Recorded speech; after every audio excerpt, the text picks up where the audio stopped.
For a great cup of joe, there's one thing you should know. Your morning brew can also be playful. Buff Boy Brewing guys make the temperature rise, and you surely feel naughty when you swallow our coffee.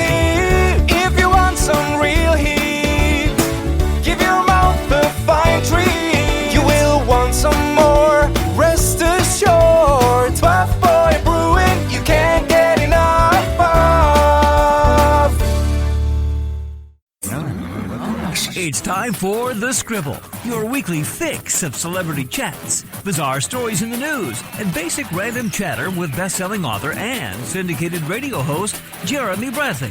Make sure your seat is in the upright and locked position and your barf bag is securely in place. Here's Jeremy Bradley.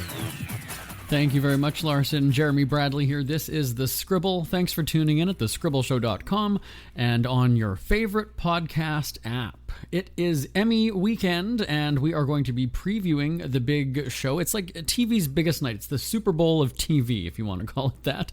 And our friend Renee Barge from the TV show Extra will be joining us to preview what's happening. You know, I always like talking about the snubs and the surprises and make some predictions. So that's what we're going to be doing a little bit later in the show. Looking forward to chatting with Renee from Extra. You know, we used to do this with Nancy O'Dell from Entertainment Tonight, but she left us. She left ET, and so we don't get to do this with Nancy at ET anymore. But here's to a great relationship with Extra as the awards show season kicks off. I guess at the start of next year, we'll be doing a little bit more with our friends there. So Renee is coming up. Now, also making headlines, I was very proud the other day to see my hometown of Winnipeg make it on CNN. You know, you're from a small Canadian city when you get excited that your hometown is on the national news in the United States. Now, it wasn't for a great story. It was because of Justin Trudeau doing blackface. Nevertheless, people now have heard of Winnipeg. There you go. So that's actually two instances where at least Manitoba, my home province, has made it on CNN and the national news because Justin Trudeau was in Winnipeg on Thursday, and then you might recall in the summer there was that manhunt for the murderers from British Columbia that ended up in Manitoba, my home province. So again, I'm not making light of these stories. They're obviously serious stories. But my point is that, again, when you're from Winnipeg, it's kind of like, hey, people haven't heard of Winnipeg aside from, let's say, the Winnipeg Jets, the hockey team, right? And now we've made it big. We've made it on MSNBC, and we've made it on CNN, Fox News, all thanks to Justin Trudeau. Now, I do have some thoughts about the Justin Trudeau story, as everybody does. I'm going to share those with you coming up after this quick break, and things get started on The Scribble right after this. Who are the Kardashians feuding with now? What did that little thug Justin Bieber do this time? Who's getting hitched? And who's headed for Splitsville? Hear the latest celebrity news and gossip every day on Entertainment Wrap-Up. The good, the bad, the ugly, but mostly the ridiculously hilarious. It's all recapped in this daily segment at entertainmentwrapup.com. Have a laugh at the expense of the rich and famous when they take themselves way too seriously. It's 3 minutes of time-wasting fun at entertainmentwrapup.com. Check out Entertainment Wrap-Up at entertainmentwrapup.com. Brought to you by Speak Free Books. Jeremy Bradley here, back on The Scribble. Here's my thoughts on the whole Justin Trudeau thing. Now, do I have to recap the story? I think everybody's probably heard it by now. Pictures have surfaced from at least 18 years ago when Trudeau, in the first photo that was shown, is wearing, they were calling it brownface, but I guess people also know it as blackface. Is it, this is a serious question, is it depending on the race that you are painting your face as? And I'm really not making a joke of that. I didn't realize that there was something different. Is blackface when you're trying to be an African American, and then brown is, I don't know, Middle Eastern or Arabian, I guess he was trying to be Aladdin. Anyway, I swear I'm not making a mock. I'd never heard of brown face before. That's why I'm saying I've heard of blackface. I didn't know there was something different. I realized the colors are anyway. Okay, I'm not setting this up that great, but let's talk about the Trudeau thing. He was photographed dressed as Aladdin at Arabian Nights party where he was a teacher at a school 18 years ago. And that surfaced, coincidentally, during a federal election campaign. Of course, people have wonder now if that's timed, if that was purposely put into the media spectacle. right after the election was called. And then as the hours went on, Trudeau had to apologize. He had to address the media and Canada and I guess essentially the world and speak to that. And he did apologize. He even used the terms pissed off. He said he's disappointed. It was a bad mistake. He didn't realize that it was offensive at the time. And he was peppered by reporters, I think it was at least 10 minutes, if I'm not mistaken, and was asked kind of the same questions over and over again. Should you resign? Do you regret it? Are there more pictures like this?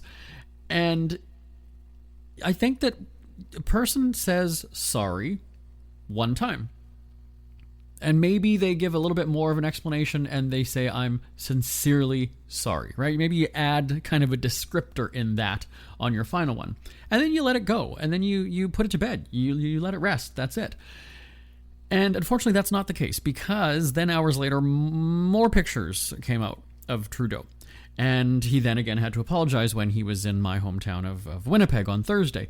Now, here's the deal. I am not for a second defending and saying, oh, it was blackface, it was funny. I am not saying that at all. So don't start calling me racist. Don't start sending me hate mail. Don't start calling for a boycott of my programs, because I own my company, so I'm not going to get fired from my company.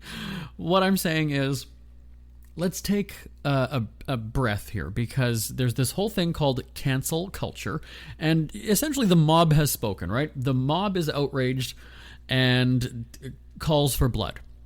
I'm wondering, should there be a statute of limitations on your past? You can't be convicted of a crime so many years, after it happened or whatever, right? Aside from, there are exceptions, murder in some jurisdictions. Now, here's the deal. We have all been offensive at some point in our lives, okay? When we were teenagers, maybe when we just learned how to swear, maybe when we just learned how to burn somebody, we all offended, okay? I know that I did it. I worked at Party City years ago. I think I told this story a while back on the podcast. I was an assistant manager at Party City, and we had fun there, and it was our boss's birthday, and we brought in, not a stripper, but one of those characters. He was Zorro. He came in, and she jokingly would say that for her birthday, she wanted a boob job, okay? Now, that is the boss going and saying that. And she went and took 2 little balloons that were blown up and put them in her shirt. There is a picture of me basically like pretend grabbing these balloons in her shirt. So granted, I'm not the prime minister of a country. I'm not, we're on 2 different levels. Let's be honest. Trudeau is not in the same boat I am. But this is an example of how that picture could come back, right? Let's say that we just had a provincial election in Manitoba. That could have come back and people could have said, look at this. He's like condoning sexual harassment and groping women and whatever. I'm not making a joke. That's really what people face. And it's a slippery slope. Now, here's the deal. Trudeau pleaded ignorance. He said that, I guess he was in his late 20s at the time. He said that he didn't realize it was offensive. Here's the deal. If we hadn't heard this whole blackface thing with Megyn Kelly, remember when she got canceled and fired from NBC?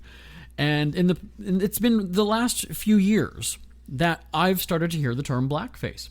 So, and I'm 37 right now. So when I was in my mid-20s, late 20s, I can honestly say that I probably would not have heard of blackface. I didn't know the history of it. I didn't know that people would find it to be offensive. So I very well could have done the exact same thing and unknowingly offended people. Now let's look at the people who there's women in the picture with him, so everybody seems to be laughing and having a good time. We also hear the term complicit a lot these days, right? If you don't speak up, if you don't do something, you're complicit, which means I guess you're sort of also, I don't want to say guilty by association, but if you didn't do anything to stop it, you're just as guilty as the person who's actually, in this case, in blackface. So are these 3 women or 4 women in the 3 women in the picture, are they also racist? Because they are having a good time and they're photographed with somebody who is, now we hear, making an allegedly offensive gesture. Now, don't get me wrong. I can see how people find blackface or brownface offensive. I do. I'm not saying that it's, an unreasonable complaint to be offended by that. What I'm saying is the length of time. So I'm not offended by it, but then again, it's also, and I don't want to use the term targeting. It's not targeting me or my race. I'm a white guy, so it's not It's not offensive to me, but I can see how people are offended by it. I'm not offended by it. If that makes me racist, well then so be it, but I'm not. And I'm not easily offended by things. So you can call me a faggot, a cocksucker, whatever.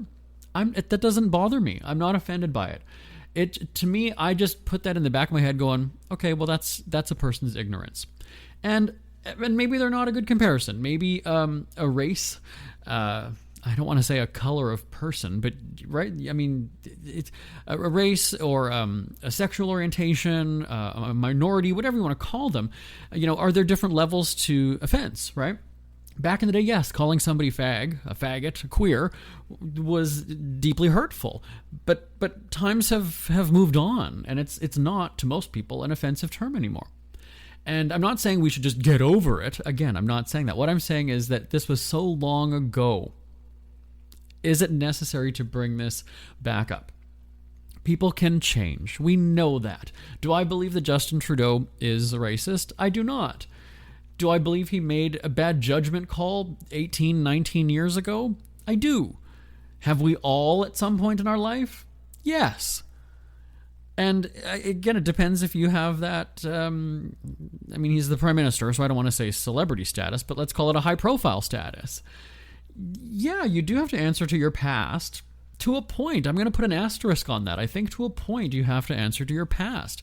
He apologized. Now he's going to be raked over the coals for the next however long. I've seen it. It's been trending on Twitter. I see it right now, scrolling on my screen as I'm saying this to you. The tweets about Trudeau have not stopped. And we have TweetDeck open on the screen in front of me here, and so I can see about 6 tweets at a time. 2 of them right now are about Trudeau. I'll wait for it to scroll, and then, I'll see, there we go, one more. Okay, so, again, I just have this, you're a good political candidate when your supporters think people should be open to differing opinions, like Chinese people should be called. Okay, well, I'm not going to read the rest of that tweet. That is offensive, what I just read. But anyway, I believe that, it's a dangerous situation that we're in when, okay, well, maybe I swore and I offended somebody back when I was in junior high, and now all of a sudden I'm on the radio and I'm in the newspaper and people are going to lobby to have me fired. Again, I don't feel like I'm a celebrity. I know I don't have the kind of power that somebody like a prime minister does, but I just... again, I'm not defending Trudeau. I'm not saying that what he did was funny. I'm not saying that he shouldn't apologize. I'm not saying that. I'm just saying, let's ease up, everybody. Really, really. It's really becoming dangerous in terms of career ending. And you know what? It's only a matter of time. I mean, I guess it's only a matter of time before somebody gets really, really bothered by this and kills themselves. I mean, do you know what I'm saying? It's kind of at that point where this can destroy your career. It could probably, end a marriage. It could, we saw this with Jeffrey Epstein. Again, I'm not defending his character by any means, but, he killed himself apparently after his sex trafficking scandal. Again, he did wrong, so I'm not saying that but what I'm saying is that these scandals and this whole destroy culture that we're in is... Now it's taking lives, and it's, it's sad to me. It really is. So, I don't know. Tell me your thoughts. Send me an email, live@jbonair.com, live@jbonair.com. I did write a column about this, by the way, on speakfreewithjb.com, if you want to check that out, speakfreewithjb.com. And we're going to be back right after this with our friends from Extra, previewing this weekend's Emmys. Ever had something to get off your chest but never had the balls to say it? That's a load of crap. SpeakFreeWithJB.com is exactly what you've been waiting for. Your chance to tell it like it is and not care what anybody else thinks. Have your say on issues of the day.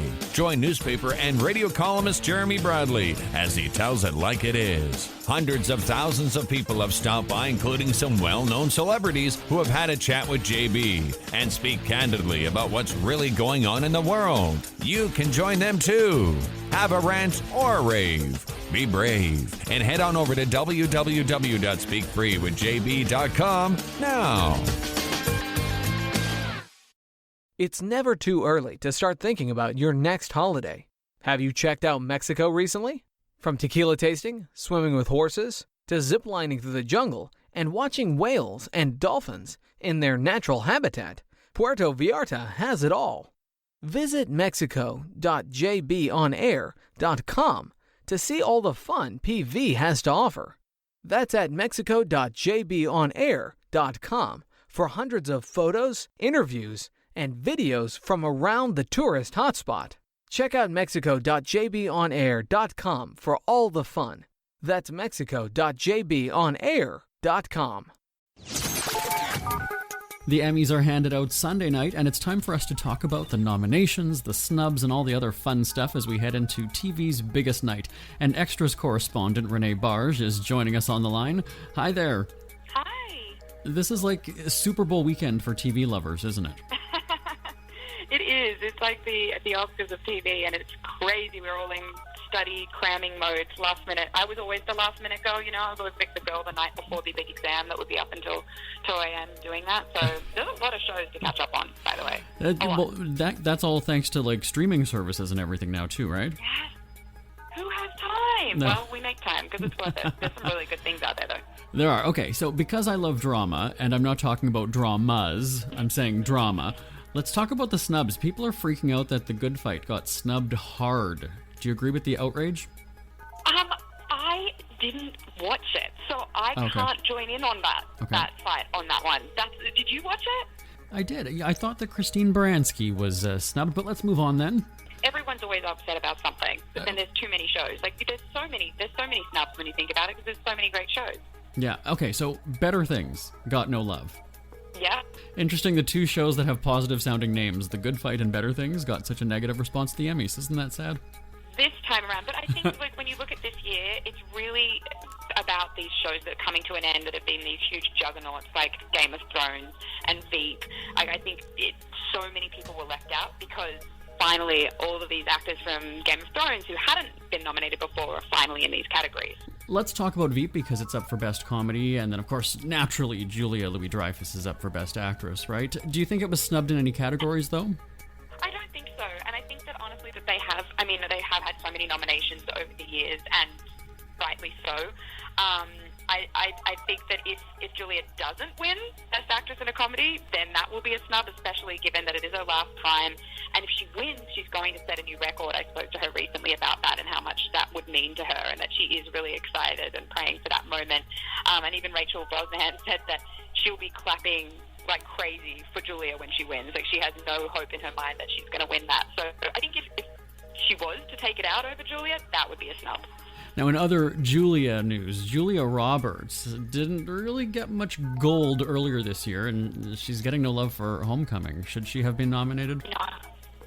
That was a big snub, actually. That actually was one that we haven't talked about too much. It feels like it came and it went.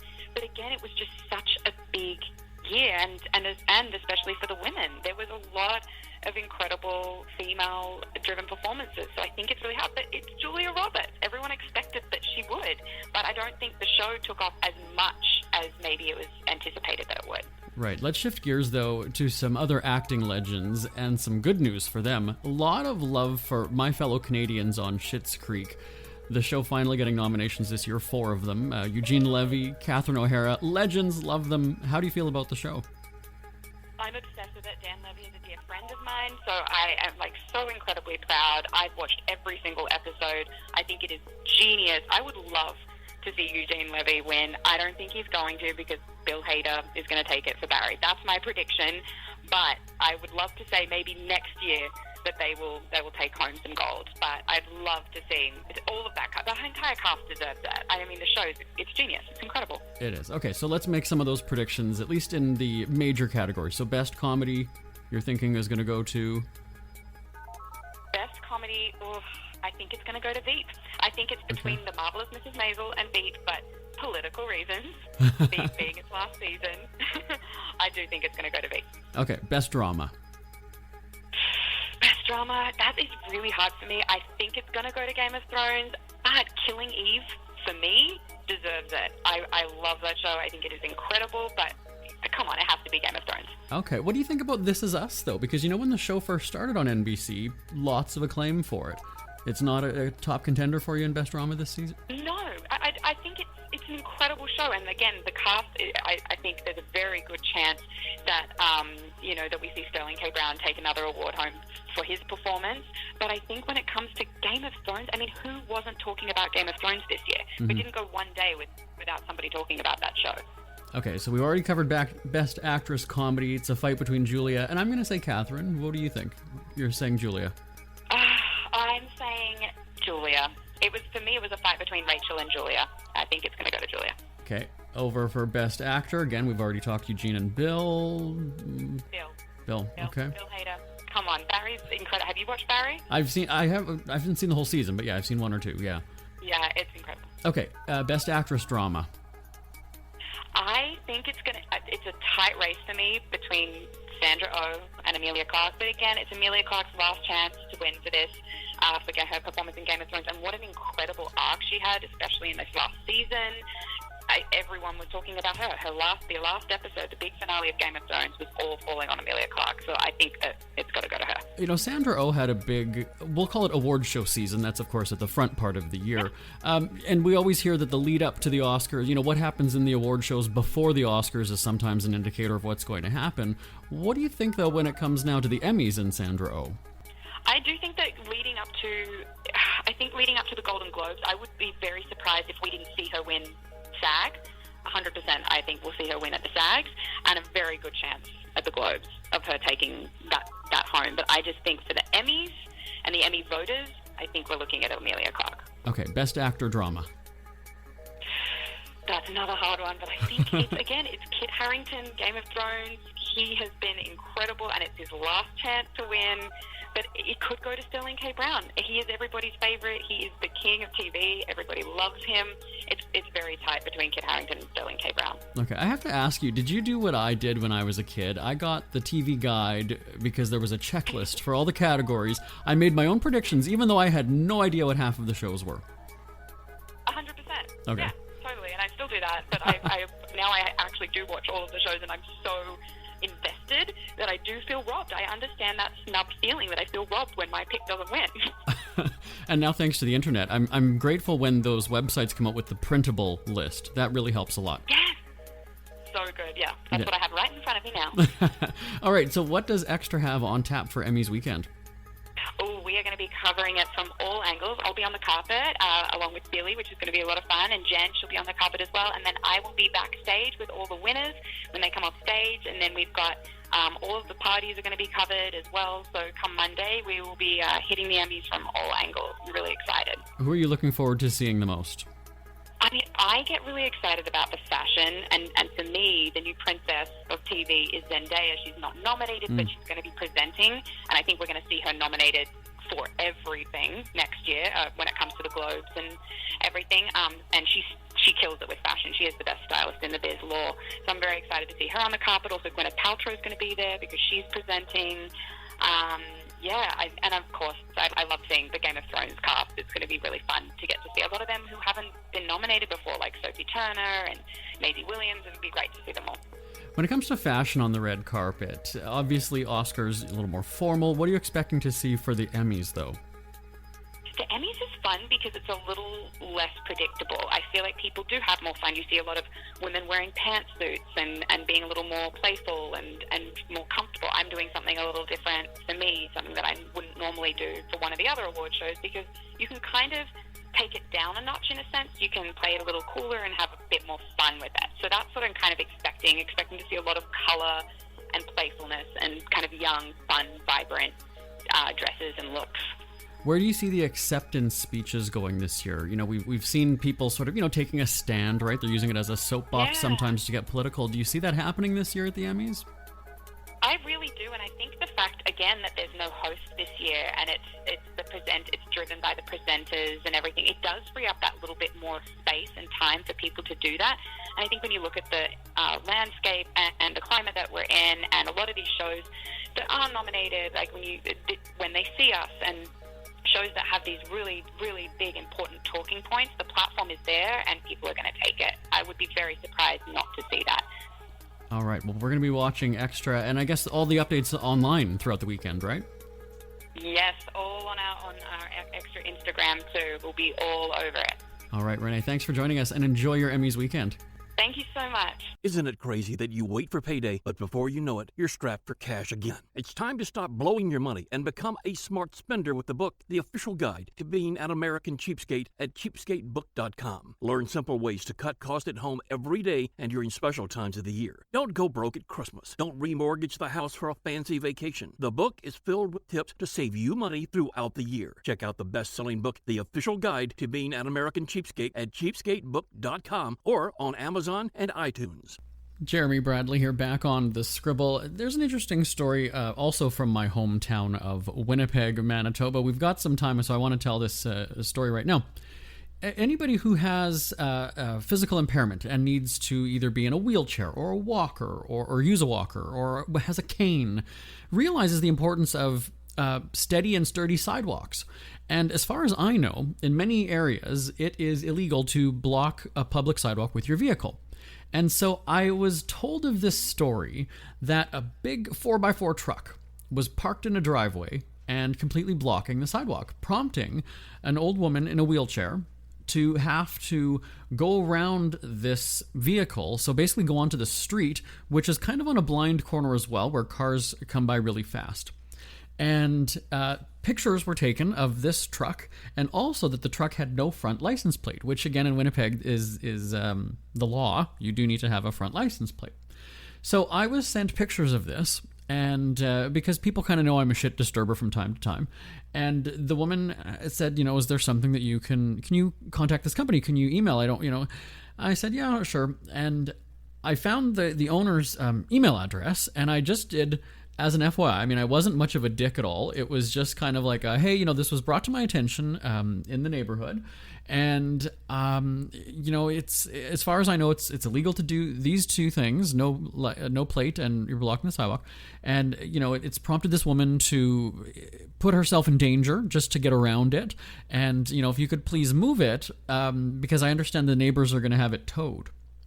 Again, I wasn't a dick, in the email. I wasn't like, hey, your stupid company is breaking the law. I didn't do that at all. I get an email back, not even about an hour later, and it's a seemingly nice email from the guy, justifying it, that it was just a short time.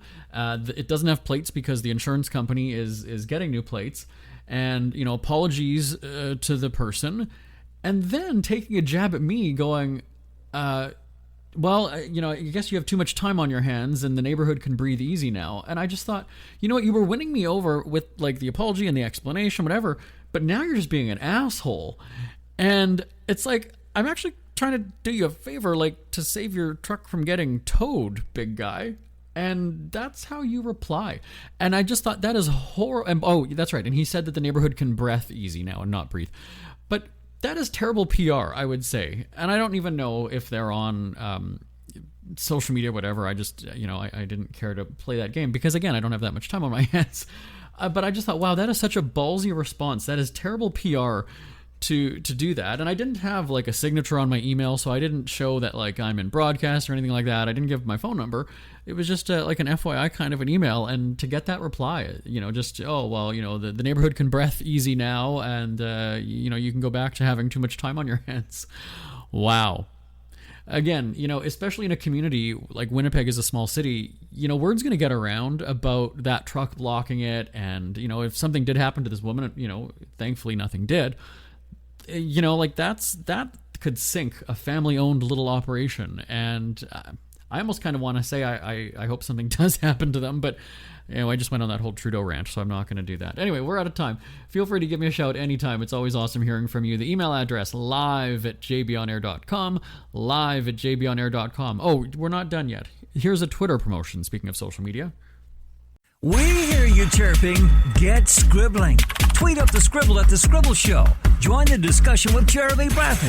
It's all going down right now on Twitter @The Scribble Show and @thescribbleshow.com. Now we are out of time, and here's something interesting. Again, speaking of my hometown of Winnipeg, it feels like we're very Winnipeg-centric again today. Michelle Obama, former First Lady, is speaking in my hometown of Winnipeg next week, and I will be there. So hopefully I will have some thoughts to share with you on how that went, and I'm looking forward to it. Just a week ago, I was at the Anderson Cooper show as well in Winnipeg, and he did a magnificent job addressing the crowd and talking about his life experiences. So if we do have some time next week, I will get into both of those stories. Until then, again, my name is Jeremy Bradley. This is The Scribble, live at jbonair.com. Remember to subscribe. Have a great weekend, and we are back next week, and we'll have a full recap of the Emmys on entertainmentwrapup.com. Bye-bye, everybody. Want more Scribble? Check out thescribbleshow.com for past shows, celebrity interviews, cheapskate tips, and more. That's at thescribbleshow.com and on Twitter at The Scribble Show.